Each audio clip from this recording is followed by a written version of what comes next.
નમસ્કાર મિત્રો, હું રાજેશ ભાસ્કર આપ સૌનું યુટ્યુબમાં આપણી આ ચેનલ પર સ્વાગત કરું છું. મિત્રો, આજે આપણે તારીખ 21 ઓક્ટોબર 2025ના કેટલાક મોસ્ટ ઇમ્પોર્ટન્ટ કરંટ અફેર અને અગાઉની પરીક્ષામાં પૂછાયેલા કેટલાક ઇમ્પોર્ટન્ટ પ્રશ્નો વિશે ડિટેલમાં ચર્ચા કરીશું, જે આપને આવનારી પરીક્ષા માટે ખૂબ જ ઉપયોગી સાબિત થશે. તો મિત્રો, આવા ચર્ચા સાથે જોડાઈ રહેજો અને વિડીયોને પહેલેથી લઈને છેલ્લે સુધી પૂરેપૂરો જોવાનો આગ્રહ રાખજો. તો ચલો મિત્રો, શરૂ કરીએ. શરૂઆત કરતા પહેલા જણાવી દઉં કે જો તમારે આપણી આ યુટ્યુબ ચેનલને સબસ્ક્રાઇબ કરવાનું બાકી હોય તો ચેનલને સબસ્ક્રાઇબ કરજો, નોટિફિકેશન બેલ આઇકોનને પ્રેસ કરીને. અને જો તમને વિડીયો પસંદ આવે તો વિડીયોને એક લાઇક કરજો, પરંતુ આપણા વિડીયોને શેર કરવાનું ભૂલતા નહીં. તમારા જેટલા પણ મિત્રો જેઓ કોમ્પિટિટિવ એક્ઝામની તૈયારી કરી રહ્યા છે એ બધા મિત્રો જોડે આ વિડીયોની લિંકને શેર કરી દો, તમે જે તે સોશિયલ મીડિયા એપ્લિકેશન વાપરતા હોય એમાં. ચલો તો શરૂઆત કરીએ. સૌપ્રથમ જોઈશું અગાઉની પરીક્ષામાં પૂછાયેલા સામાન્ય વિજ્ઞાનના પ્રશ્નો, જેના જવાબો તમારે મને કમેન્ટ બોક્સમાં લખીને જણાવવાના છે. અને વિડીયોના લાસ્ટમાં જ્યારે હું તમને આ દરેક પ્રશ્નના જવાબ જણાવું ત્યારે તમારે ચેક કરવાનું છે કે તમે આપેલા પ્રશ્નના જવાબમાંથી કેટલા પ્રશ્નો જવાબ સાચા છે. અને જેટલા પણ પ્રશ્નો જવાબ સાચા હોય એનો આંકડો તમારે લખવાનો છે કમેન્ટમાં કે 10માંથી આટલા સાચા છે. ડેઇલી જીકે ટેસ્ટમાં આપણે રોજ 10 પ્રશ્નો પૂછીએ છીએ, એમાંથી 5 પ્રશ્નો સામાન્ય વિજ્ઞાનના હોય છે. બાકીના જે 5 પ્રશ્નો છે એ ગુજરાતના ઇતિહાસના છે. તો તમે તમારા આન્સર આપવાની છે કમેન્ટ બોક્સમાં, અને હું આજના કરંટ અફેરનો પ્રથમ પ્રશ્ન છે એની શરૂઆત કરું છું.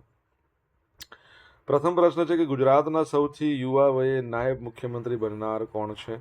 તો તમને બધાને ખબર જ હશે કે હર્ષ સંઘવી છે, જેઓ આપણા ગુજરાતના સૌથી યુવા વયે નાયબ મુખ્યમંત્રી બન્યા છે. તો ગુજરાતના રાજ્યપાલ શ્રી આચાર્ય દેવવ્રતે 17 ઓક્ટોબરે મહાત્મા મંદિર પરિસરમાં આયોજિત એક ભવ્ય સમારોહમાં મુખ્યમંત્રી શ્રી ભૂપેન્દ્ર પટેલના નેતૃત્વ હેઠળની મંત્રી પરિષદમાં નવા સામેલ નાયબ મુખ્યમંત્રી અને મંત્રીઓ એમને પદ અને ગુપ્તતાના શપથ લેવડાવ્યા હતા.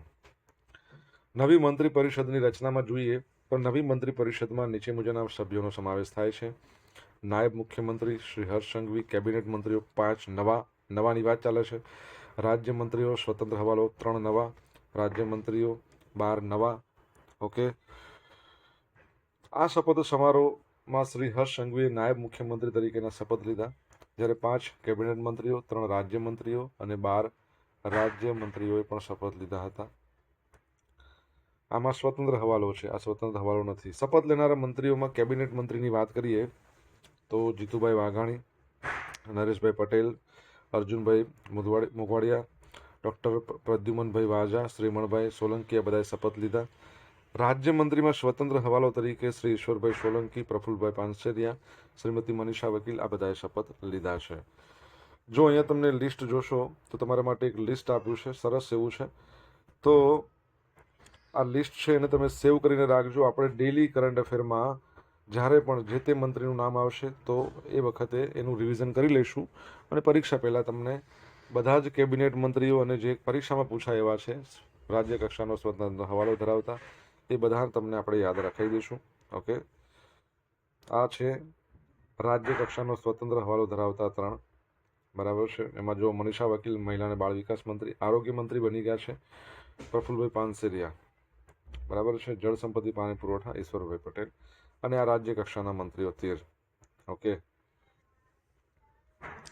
દર વર્ષે પોલીસ સ્મારક દિવસ ક્યારે મનાવવામાં આવે છે? મિત્રો, તમને થોડોક ડિસ્ટર્બન્સ આવતો હશે કેમ કે આજે દિવાળીના દિવસે હું આ વિડીયો બનાવી રહ્યો છું અને ફટાકડા ઘણા બધા ફૂટી રહ્યા છે. તો બધા મિત્રોને happy Diwali, happy new year. તો પોલીસ સ્મારક દિવસ ક્યારે મનાવવામાં આવે છે?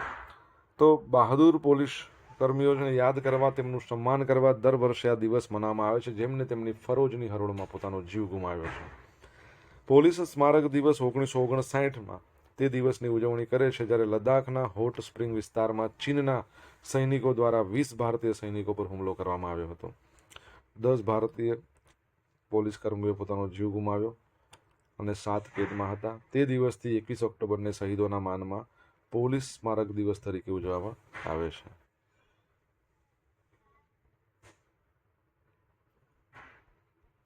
તમને ખબર છે world police and fire games જેનું આયોજન અમદાવાદ, ગાંધીનગર, કેવડિયા થવાનું છે, પણ કયા વર્ષે?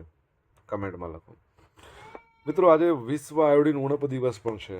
તો વર્લ્ડ આયોડિન ડેફિશિયન્સી ડે એટલે કે વૈશ્વિક આયોડિન ઉણપ ડિસઓર્ડર નિવારણ દિવસ દર વર્ષે 21 ઓક્ટોબરના રોજ ઉજવવામાં આવે છે. આ દિવસની ઉજવણી પાછળનો ઉદ્દેશ આયોડિનના પૂરતા ઉપયોગ અંગે જાગૃતિ લાવવાનો છે. આયોડિનની ઉણપ અસરો એના વિશે લોકોને જાગૃત કરવાનો છે. આયોડિનની ઉણપથી થતી બીમારીઓની વિશ્વભરમાં એક મોટી જાહેર આરોગ્ય સમસ્યા બની ગઈ છે. આજના સંજોગોમાં વિશ્વના 1/3 વસ્તીને આયોડિનના ઉણપની વિકારથી પીડિત થવાનું જોખમ છે. WHO અનુસાર લગભગ 54 દેશોમાં આયોડિનની ઉણપ હજુ પણ છે. બરાબર છે, તો એ પણ યાદ રાખજો. 16મા નંબરનું નાણાપંચ, એનો રિપોર્ટ, એનું સબમિશન, એની સમય મર્યાદા લંબાઈ દેવામાં આવી છે. પહેલા આ જે રિપોર્ટ હતો ને એને ઓક્ટોબર 31ના રોજ, બરાબર છે, એ આપવાનો હતો. એની જગ્યાએ હવે 30 નવેમ્બર સુધી સુપરત કરવાનો છે, સબમિશન કરવાનું છે. તો 1 મહિનાનો સમયગાળો વધી ગયો છે. આ પંચના અધ્યક્ષ કોણ છે? અરવિંદ પનગડિયા. 2026-31ના સમયગાળા માટે કેન્દ્રીય અને રાજ્યો વચ્ચે કર મહેસૂલની વહેંચણીની ભલામણ કરવા માટે તેમજ આપત્તિ વ્યવસ્થાપન ધિરાણ માટેની નાણાકીય વ્યવસ્થાની સમીક્ષા કરવા માટે જવાબદાર છે. 16મું નાણાપંચ, જેનું ગઠન થયું હતું ડિસેમ્બર 31, 2023. તે એક બંધારણીય સંસ્થા છે. એટલે એના માટેનો બંધારણનો અનુચ્છેદ કયો આવશે? 280. અને કેન્દ્ર રાજ્ય નાણાકીય સંબંધો પર નિર્ણાયક માર્ગદર્શન પૂરું પાડે છે. તેની ભલામણો ભારતના તમામ રાજ્યો અને કેન્દ્ર શાસિત પ્રદેશોમાં મહેસૂલ કેવી રીતે ફાળવવામાં આવશે, તેનો ઉપયોગ કેવી રીતે થાય છે, એના પર સીધી અસર કરે છે. બરાબર છે. અત્યારે હાલમાં નીતિ આયોગના જે ભૂતપૂર્વ ઉપાધ્યક્ષ હતા અરવિંદ પનગડિયા, એ તેના અધ્યક્ષ છે. આ તો આપણે વાત ચાલી રહી છે 16મા નાણાપંચની. હજુ તો 2026થી લાગુ થશે ને. અત્યારે તો ચાલી રહ્યું છે 15મું નંબરનું નાણાપંચ. તો એના અધ્યક્ષ કોણ છે એ તમારે કહેવાનું છે, કમેન્ટ બોક્સમાં લખીને જણાવવાનું છે. મિત્રો, વિડીયો પસંદ આવ્યો હોય, ભણવાની મજા આવી હોય તો વિડીયોને લાઇક કરજો. તમારા મિત્રો જોડે વિડીયોની લિંકને શેર કરજો. આપણી બંને યુટ્યુબ ચેનલ રાજેશ ભાસ્કર 2 ને સબસ્ક્રાઇબ કરો, નોટિફિકેશન બેલ આઇકોનને પ્રેસ કરીને.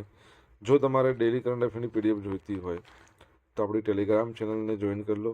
ડેલી કરંટ અફેરની પીડીએફ તમને અહીંયા મળશે અને પોલ્સ પણ રમવા મળશે.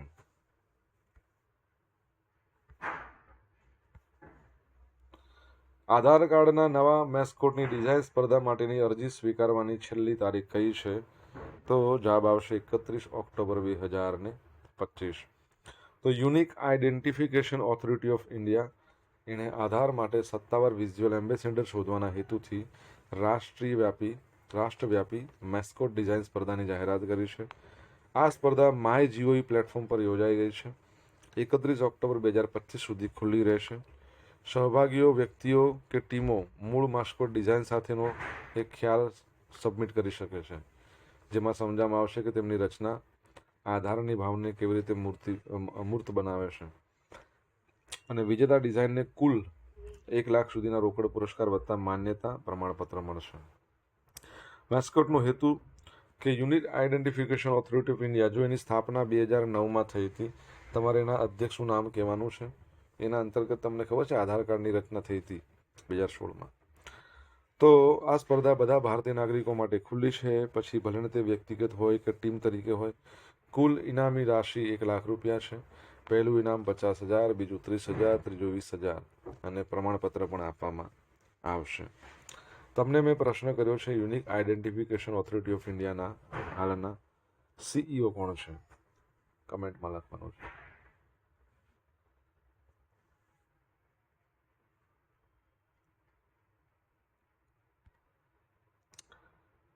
તાજેતરમાં કયા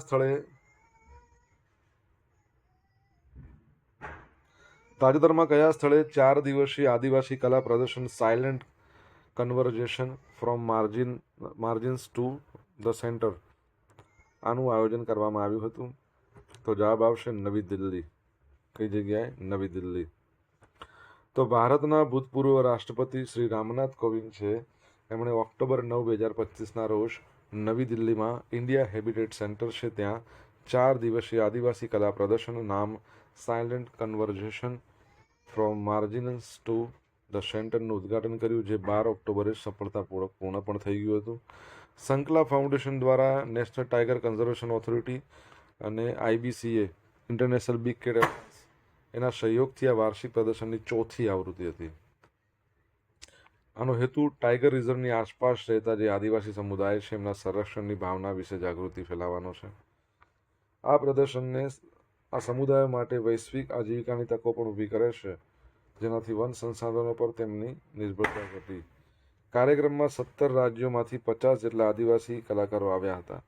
તમારા માટે પ્રશ્ન કે વિશ્વ આદિવાસી દિવસ આપણે ક્યારે મનાવીએ છીએ? જેમણે ગૌંડ, વાંસલી, સોવરા જેવા આદિવાસી કલા સ્વરૂપો દ્વારા વન્યજીવન સાથે સુમેળભર્યા જીવનની ઝલક આપી. પ્રદર્શિત 250 પેઇન્ટિંગ્સ અને હસ્તકલાના વેચાણમાંથી મળેલી આવક સીધી કલાકારોના ખાતામાં જમા કરવામાં આવી હતી. ત્રીજી આવૃત્તિની વાત કરીએ, ચોથી આવૃત્તિ છે ને, તો એ રાષ્ટ્રપતિ ભવનમાં મ્યુઝિયમ છે ને ત્યાં યોજાઈ હતી. બરાબર છે? ઓકે, આગળ વધીએ. ભૂતપૂર્વ સૈનિકો અને તેમના આશ્રિતો માટે નાણાકીય સહાયમાં 100% વધારો થઈ ગયો છે. તો સંરક્ષણ મંત્રી રાજનાથસિંહ છે, એમણે ભૂતપૂર્વ સૈનિકોના કલ્યાણ વિભાગ દ્વારા અમલમાં મૂકવામાં આવતી યોજનાઓ હેઠળ ભૂતપૂર્વ સૈનિકોને તેમના આશ્રિતોને નાણાકીય સહાયમાં 100% વધારો કરવાની મંજૂરી આપી છે. પ્રતિ લાભાર્થી દીઠ માસિક 4,000 રૂપિયાથી બમણી, હવે એટલે 8,000 થઈ ગઈ. 2 આશ્રિત બાળકો સુધી શિક્ષણ ગ્રાન્ટ પહેલાં 1,000 રૂપિયા હતી, હવે 2,000 કરી. લગ્ન માટેની ગ્રાન્ટ હતી લાભાર્થી દીઠ 50,000, હવે 1 લાખ કરી છે. સુધારેલા દર આ વર્ષે 1 નવેમ્બરથી સબમિટ કરાયેલી અરજીઓ માટે અમલમાં આવશે, જેનો વાર્ષિક નાણાકીય પ્રભાવ આશરે 257 કરોડ રૂપિયા જેટલો હશે. બરાબર છે?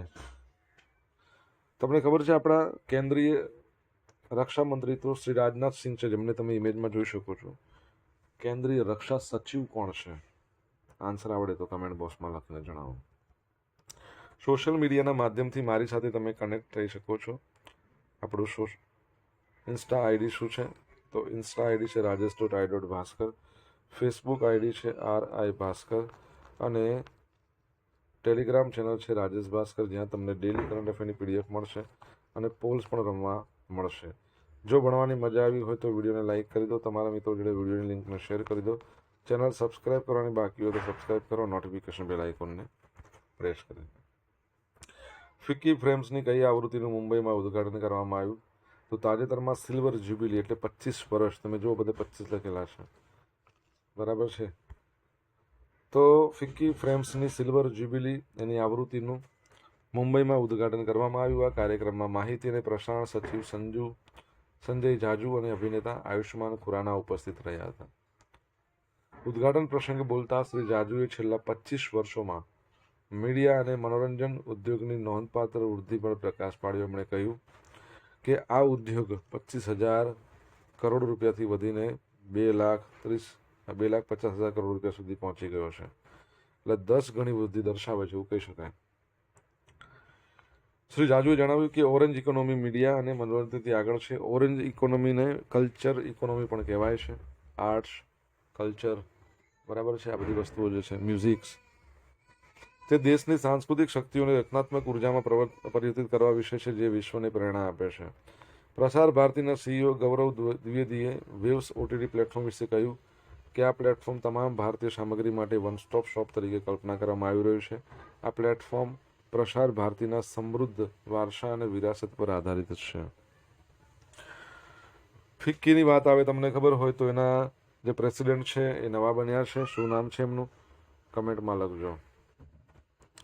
કાઝીરંગા નેશનલ પાર્કના ડાયરેક્ટર સોનાલી ઘોષ કેન્ટન R. મિલર એવોર્ડ મેળવનાર પ્રથમ ભારતીય બની ગયા છે.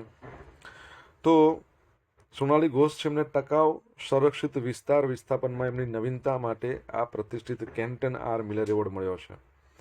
International Union for Conservation of Nature એનું World Commission on Protected Areas એના દ્વારા ઓક્ટોબર 10, 2025ના રોજ અબુધાબીમાં આ સન્માન આપવામાં આવ્યું હતું. કેન્ટન R. મિલર એવોર્ડ છે રાષ્ટ્રીય ઉદ્યાનો અને વન્યજીવ અનામત એવા સંરક્ષણ વિસ્તારના સંચાલનમાં અસાધારણ નેતૃત્વ જે કરતું હોય અને નવીનતા હોય એની ઉજવણી કરે છે. આ એવોર્ડ ગ્રાઉન્ડ બ્રેકિંગ મોડેલોનું સન્માન કરે છે, જે કુદરતી સંસાધનોના ટકાઉ ઉપયોગમાં ફાળો આપે છે. ડૉક્ટર ઘોષે ઇક્વાડોરના રોક સિમોન સેવિલા અલારિયા સાથે આ એવોર્ડ જીત્યો છે. તેમણે સમુદાય જોડાણ, ઇકોલોજીકલ એકીકરણના ક્ષેત્રમાં પરિવર્તનશીલ પ્રયાસો કર્યા છે. બરાબર છે. Kaziranga national park. ઓકે, તમને ખબર છે સોનાલી મિશ્રા, આપણે આ ડૉક્ટર સોનાલી ઘોષ છે ને, કોણ છે સોનાલી મિશ્રા? તમારે જણાવવાનું છે. હવે જોઈશું અગાઉની પરીક્ષામાં પૂછાયેલા સામાન્ય વિજ્ઞાનના પ્રશ્નો. પહેલો પ્રશ્ન, રડારની શોધ સૌપ્રથમ કોણે કરી હતી? તો ટેલર એન્ડ યંગ. નીચે દર્શાવેલા રોગો પૈકી કયો રોગ છે કે જે બેક્ટેરિયાથી પેદા થાય છે? પ્લેગ. નીચે પૈકી કઈ પદ્ધતિ હાઇડ્રોપોનિક્સની ખેતીની સાથે સુસંબંધિત છે? તો water culture, send culture, gravel બધા જ આવશે. કોલ ગેસિફિકેશન માટે મુખ્યત્વે કયો કોલસો વપરાય છે? લિગ્નાઇટ. બરાબર છે. કપડા પર પડેલ શાહીના ડાઘ દૂર કરવા માટે નીચેના પૈકી કોનો ઉપયોગ થાય? તો ઓક્ઝેલિક એસિડ. હવે મિત્રો જોઈશું અગાઉની પરીક્ષામાં પૂછાયેલા ગુજરાતના ઇતિહાસના પ્રશ્નો. પહેલો પ્રશ્ન, ભારતમાં પારસીઓ ગુજરાતમાં સૌપ્રથમ કયા બંદર પર આવ્યા હતા? તો સંજાણ. હિન્દ છોડો ચળવળ દરમિયાન પોતાની જાનની આહુતિ આપનાર શહીદ વીર કિનારીવાલા એમનું અમદાવાદ ગુજરાત કોલેજ ખાતે ખાંભીનું અનાવરણ કોના વરદ હસ્તે કરવામાં આવ્યું? તો જયપ્રકાશ નારાયણ. ગાંધીજીના પરમ મિત્ર બેરિસ્ટર જીવનલાલના દ્વારા આપવામાં આવેલ અનુદાનની જમીન પર કોનું નિર્માણ કરવામાં આવ્યું હતું? કોચરબાસનું. મોગલ સલ્તનતના કયા રાજા દ્વારા ગુજરાતમાં જજિયો વેરો નાખવામાં આવ્યો હતો? તો ઔરંગઝેબ. ભૂચર મોરીની લડાઈ કયા ગામે થઈ હતી? ધ્રોલ કરીને. હવે જોઈશું ગઈકાલે પૂછેલા પ્રશ્નો જવાબો. પહેલો પ્રશ્ન, ગુજરાત સરકારના નવા પરિપત્ર મુજબ કોનો ઉપયોગ ઓળખના દસ્તાવેજ કે રહેઠાણના પુરાવા માટે કરી શકાશે નહીં? તો રેશન કાર્ડ. સેકન્ડ પ્રશ્ન, 11મા ઇન્ડિયન ઇન્ટરનેશનલ સાયન્સ ફેસ્ટિવલ 2025નું આયોજન ક્યાં કરવામાં આવશે? તો ચંદીગઢમાં થશે. 10મા નંબરનું ક્યાં થયું હતું? 10મા નંબરનું IIT ગુવાહાટી. આજે પૂછેલા પ્રશ્નો જવાબ જોઈ લઈએ. પહેલો પ્રશ્ન હતો કે પ્રશ્ન પૂછો તમે આપણા જે નાયબ મુખ્યમંત્રી હોય, ચલો પ્રશ્ન લગભગ નથી પૂછ્યો પણ તમને કેવું એનું પદ છે બંધારણીય કે બંધારણીય નથી? તો એ બંધારણીય ન હોય, યાદ રાખજો. નાયબ મુખ્યમંત્રીનું પદ, નાયબ વડાપ્રધાનનું પણ. World police and fire games Ahmedabad, Gandhinagar, કેવડિયામાં ક્યારે યોજાશે? 2029. ત્રીજા નંબરનો પ્રશ્ન, 15મા નંબરના નાણાં પંચના અધ્યક્ષ નંદ કિશોર સિંઘ. ચોથા નંબરનો પ્રશ્ન, યુનિક આઈડેન્ટિફિકેશન ઓથોરિટી ઓફ ઇન્ડિયાના CEO તો ભુવનેશ કુમાર. 5મા નંબરનો પ્રશ્ન, વિશ્વ આદિવાસી દિવસ આપણે ક્યારે મનાવીએ છીએ? બધાને આવડશે આ તો, 9 ઓગસ્ટ દિવસ, 9 ઓગસ્ટ. 6થા નંબરનો પ્રશ્ન શું હતો કે આપણા રક્ષા સચિવ કોણ છે? તો રાજેશ કુમાર સિંઘ. બરાબર. 7મા નંબરનો પ્રશ્ન, ફિક્કીના નવા પ્રેસિડેન્ટ આવ્યા, શું નામ છે? અનંત કુમાર ગોયંકા. 8મા નંબરનો પ્રશ્ન, સોનાલી મિશ્રા કોણ છે? રેલવે પ્રોટેક્શન ફોર્સના નવા ડિરેક્ટર જનરલ બન્યા. હવે મિત્રો જોઈશું ગઈકાલના કરંટ અફેરમાંથી પૂછેલા કેટલાક ઇમ્પોર્ટન્ટ પ્રશ્નો જેના જવાબો તમારે કમેન્ટમાં લખવાના છે. પહેલો પ્રશ્ન, કયા રાજ્યના સહકાર વિભાગે આભાર લેખન અભિયાન અંતર્ગત 1,11,00,000થી વધુ પોસ્ટકાર્ડ સાથે ગિનીઝ વર્લ્ડ રેકોર્ડ બનાવ્યો છે? તમને જવાબ આવડે તો કમેન્ટમાં લખજો. સેકન્ડ પ્રશ્ન, તાજેતરમાં કોના દ્વારા મહિલા ઉદ્યોગ સાહસિકો માટે વી-રાઇઝ આ પહેલ શરૂ કરવામાં આવી છે? તો મિત્રો જવાબ આવડતો હોય તો કમેન્ટમાં લખીને જણાવજો અને અહીંયા આપણે કરીશું સ્ટોપ. આ હતા આજના દિવસના કેટલાક મોસ્ટ ઇમ્પોર્ટન્ટ કરંટ અફેર. સાથે આપણે જોયું અગાઉની પરીક્ષામાં પૂછાયેલા ઇમ્પોર્ટન્ટ પ્રશ્નો અને જવાબોની સાથે. આશા રાખું બધાને ભણવાની મજા આવી છે. મજા આવી હોય તો વિડીયોને લાઇક કરો, તમારા મિત્રો જોડે વિડીયોની લિંકને શેર કરો. બરાબર છે. આપણી બંને યુટ્યુબ ચેનલ છે, રાજેશ ભાસ્કર 2. જો સબસ્ક્રાઈબ કરવાની બાકી હોય ને તો સબસ્ક્રાઈબ કરી લેજો. નોટિફિકેશન બેલ આઇકોનને પ્રેસ કરીને તમારા જે તે અભિપ્રાયો છે બધા અભિપ્રાયો કમેન્ટ બોક્સમાં શેર કરજો. અને happy Diwali, happy new year again. Thank you so much. Have a nice day. જય હિન્દ, જય ભારત, જય જય કરવી ગુજરાત.